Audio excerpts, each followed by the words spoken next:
Hey guys, Mike here, the Detroit Borg with a look at the Galaxy Note Pro 12.2 inch. Now there's actually two Galaxy Note Pros. There's the 10.1 inch and the largest, the 12.2 inch. There's also a Galaxy Tab Pro, which comes in 10.1 inch or 8.4 inch. So I will be reviewing those in separate videos. So in terms of the Note, again, it's just a version of the Galaxy Tab that includes a built-in stylus, just like the Note series we've reviewed before, the Note 3 and the 10.1. But the Pro series is geared toward pro consumers, or people who want to produce on their tablet instead of consume on their tablet. So it's geared toward multitasking and that sort of thing. So it has a new version of TouchWiz, which we're going to take a look at. So this is running the latest version of Android 4.4, and that new version of TouchWiz. Now in terms of specs, this is the SMP900, but there is an LTE version and a 3G version. Now the LTE version actually uses different specs. It has a Snapdragon 800 processor. This is using an octa-core Exynos processor. So if we look at the specs here, you can see the Exynos processor has a main processor clocked at 1.9 gigahertz quad core plus a 1.3 gigahertz quad core processor. We have an 8 megapixel camera with autofocusing and a 2 megapixel secondary camera. We have GPS and GLONASS. We have 3 gigs of RAM. We have a 9500 milliamp hour battery, very large battery. We have Watch On, which works with the IR LED blaster like all Samsung devices have these days. Of course, we have the S Pen. And then we have full 1080p playback and recording. Now if we look at the resolution, 12.9 inches, WQXGA 2560 by 1600, so that's better than 1080p. This is a TFT LCD display. So that pixel density is good for 247. Alright, so the packaging is pretty familiar. We've seen this since 2013. Basically every Samsung device comes with this. It's environmentally friendly, uses soy ink and recyclable paper. So let's go ahead and crack the seal here to get it out of its box. I'm just going to slice the tab. Alright, so we're going to pull this tab open. Should have a little tray here so we can pull on. Slides it right out. Yes, that is really big. Alright, so let's just lift this tab. Freeze it from its tray, and yes, it's quite large, stands out quite a bit if you're used to 10.1 inch or smaller. So it's a large tablet, feels pretty hefty, but it feels relatively lightweight for its size. Of course, we have our plastic wrapper also pointing to our S Pen stylus on the right side. And on the back, we have another wrapper also pointing to some of the features, including our micro SD card slot, S Pen, and that sort of thing. So let's go and get the wrappers off and take a look around.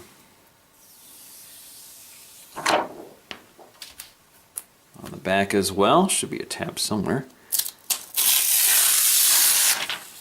Now the design is nothing new for Samsung. We have this full leather back panel. This is available in white or black. I actually think black tends to look better with this faux leather. So if you look closely along the side, we have the stitching. Again, fake. It's just hard plastic. It doesn't have a soft touch to it at all. But it gives you a nicer texture to grip onto instead of a slippery plastic. Up here we have our 8 megapixel autofocusing camera with LED flash, so that's quite nice. And then it's actually got a piece of plastic covering it, so let's go ahead and peel that off. There we go. Just above that is the IR blaster, which works with the Watch On app and a microphone. We have our volume rocker and sleep wake button. As you can see, I have also plastic surrounding the edges, so let's go ahead and peel that off as well. Along the right side, we have our headphone jack. We have one of our speakers, so we have stereo speakers on the left-hand and right-hand side. Now along the right-hand side, you'll find your micro SD card slot. It supports 64 gig cards. It's behind this little plastic door here, which you can pop off. There you go. This does come with 32 or 64 gigs. 32 gigs is $750. 64 gigs is $850. We also have our USB 3.0 port for faster data speeds and faster charging as well. We have one of our speakers, our right-hand speaker, and our S Pen. So the S Pen, very similar to what you see with the Note 3 as well. Pops right out and hides into the silo. Now let's go ahead and take a quick look at the accessory. So we have our USB 3.0 cable. Now of course you can also charge this and sync this with a USB 2.0 cable, a micro USB cable. Then we also have our wall adapter for charging our tablet, and then we have some literature. So we have our Galaxy Note Pro Quick Start Guide, tells you about the features. Only in the Galaxy has its rewards, so if you register your device, you get some rewards from Samsung. Some instructions on how to update the software, and your standard health and safety and warranty guide in multiple languages. Now we also have this toolkit for replacing the nibs on your S Pen. So you use this tool to pull out the nibs on your S Pen, and here are the replacements. So they do wear out with heavy use. Now, for the most part, this looks like a blown-up version of the Note 10.1 2014 edition I reviewed. The only thing that really stands out differently are these Android controls. So you'll see down here that although they're in the same location, you can see they're orientated toward this landscape position. You'll see that we now have a recent apps button on the Note 12.2 versus the menu button on the 10.1. We still have the same back button, and of course we have our home buttons. Now, the design is geared toward landscape orientation, and you can see that the bezels are a little thinner toward the left-hand and right-hand side on both of these. So you can see they're just scaled up for the size of the tablet. So they're meant to be used primarily in landscape orientation, but of course you can use it in portrait. Now, of course, we also have our front-facing camera. This is a 2-megapixel camera, which is good for 1080p HD video. And of course, we have our ambient light sensor. All right, so let's take a quick look at the new user experience. I've already logged into my Google account and my Samsung account, and so I can take a look at what's going on here. So we can unlock the device. You can see we get a little different animation there. And you can see we have what looks like standard TouchWiz. Doesn't look like there's anything new here, but there are a few new features. For one thing, the magazine user experience is actually a home screen. It's one of the home screens. So you basically pan to the left and you get to one of the layouts, which is sort of aggregating news stories. So we have news, science and technology, arts and culture, sports, and we also have Samsung Watch On, which is part of the remote app that uses the IR Blaster. We have another pane here that's geared toward business users. So we have our calendar, email, we have our office suite. So we do have an office suite here for opening documents. And then we have another pane here which is geared toward news and information. But you can see there's just two of them. And otherwise, it's pretty much the standard TouchWiz user experience. So you can see you can pinch in and out to see all of your home screens, and you can add new ones, or you can remove them as well just by taking them up to remove. So again, pretty familiar TouchWiz stuff. Now you can also bring down your drop-down shade, which has been updated slightly. So you can see the toggles are now more of a simple layout, more of a simple design. Some would say flatter. I like it better. It's a little brighter. So you can see all of your notifications down here as well. Quick access toggles.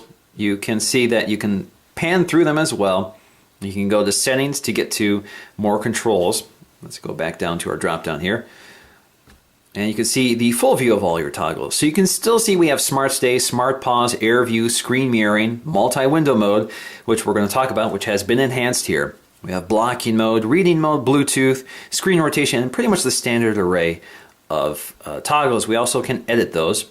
Takes us to our editor, and you can see the ones that are available, which are not up here. You have a limited number that you can put up here. So you have Smart Stay, Smart Pause, Sync, and Airplane Mode. So you have all of these features we're familiar with TouchWiz.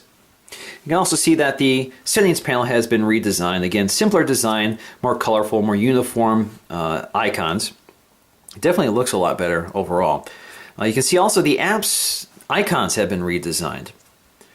Now you can also go to your app drawer and see plenty of apps they've included. Some of them have been downloaded, like Geekbench 3, because I've restored from my account.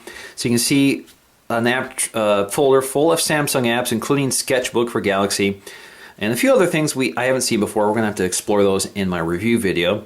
And we have the standard array of Google apps as well. We have Watch On, the Watch On app, Twitter, Music, My Files, which is our file navigator, which is a really nice piece of software that Samsung has included. We have our gallery app, again with new icons, new camera, calendar. Let's take a look at the calendar, see what they've done here again. So it looks like they removed some of that skeuomorphism, which was kind of duplicating Apple, and they've cleaned it up nicely. Now if you look down here, you'll see we have our little slider for navigating between our panes, but you also have these little icons which indicate the presence of Magazine UX. So if you want to jump to it, all you have to do is tap on it. It takes you right to it. Now the Magazine UX is very similar to Flipboard. In fact, it's powered by Flipboard. So you have your sections here, which are dedicated to certain subjects, from sports to arts and culture, science and technology, and just news. You can refresh the feed up here, and then you can move between the stories like so. Or you can tap on any one of them to get you right to the full magazine viewer, and you can move between these pages just like that. And if you want to go full screen with the article, just tap on it again and turn the page. Now when you're in this Magazine UX, you can tap here to get to your apps. So you can go right to your apps. Let's say you want to launch Chrome. There we go. Now the other big story with the Pro series is this multi-window mode. And as you can see, when you swipe your finger from the outside right edge, it brings up your multi-window tray. So this allows you to select apps and you can launch up to 4 at one time. So let me show you how that works. So again, slide in from the right and let's go ahead and open up Chrome. So basically you can drag it, let's scroll up here, drag it and launch it, all right. Let's also launch Hangouts. As you can see, it automatically splits it up for you. And then we're going to do something else. Let's do YouTube. And then let's do Gmail. So there you go. You have 4 windows open at the same time, and that allows you to interact with all of this at the same time. So it's very unique. In fact, you can put more windows on a Samsung Android tablet than you can a Windows tablet. You can resize them as well just by dragging it around. You can see it's not instantaneous, but it gets the job done. So now I can watch a YouTube video in one quadrant. I can chat on Hangouts in another quadrant.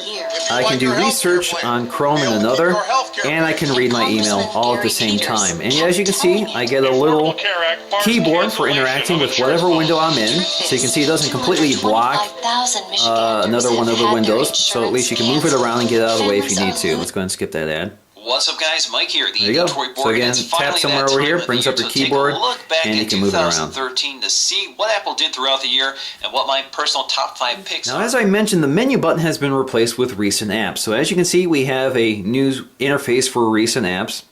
This allows us to open apps. And for example, it brings up our settings. But one of the great things here with that multi-window mode is that once you've closed it, in order to get back to it, all you have to do is get back to one of the apps that was in that multi-window mode. So let's go to recent apps. Let's go to Chrome. Brings it all up again. So you don't lose it every time you minimize it. So that's kind of nice. Now when it comes time to close one of these apps, all you have to do is swipe them out of the way. Now if we tap anywhere on the home screen, you can see that we have this editor. So we can set the wallpaper for the home screen, lock screen, or home and lock screens. We can also add apps and widgets, folders, or pages. So if we want to create a folder, you can name it here.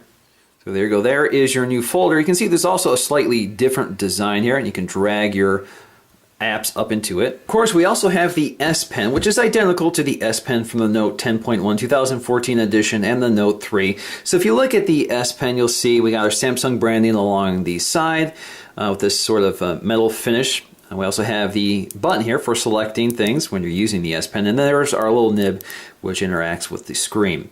Now when you bring out the S Pen, you can see we get this little error command utility, again identical to the Note 10.1 2014 edition.